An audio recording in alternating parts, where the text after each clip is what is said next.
নরোত্তম দাস ঠাকুর কৃষ্ণ প্রেম লাভ করেছিলেন। চৈতন্য মহাপ্রভু সেই কৃষ্ণ প্রেম রেখে গেছিলেন কোথায়?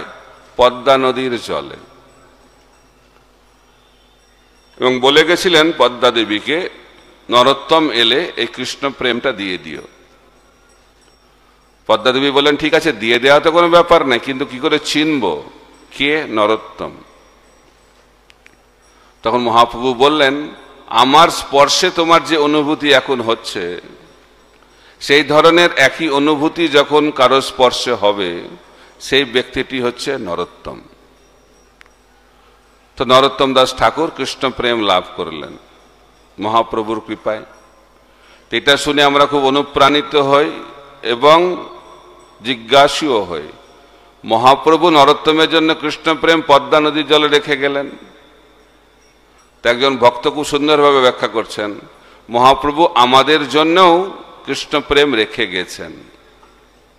বিশ্বাস হয় তো নাকি? কোথায় রেখে গেছেন? শিল প্রভুপাদের ভক্তি বেদান্ত তাৎপর্যের মধ্যে মহাপ্রভু কৃষ্ণ প্রেমটা রেখে গেছেন। তাই যদি আমরা ভক্তি বেদান্ত তাৎপর্যের জলে হাবুডুবু খাই, তাহলে সেই কৃষ্ণ প্রেমটা আমরা লাভ করতে পারব।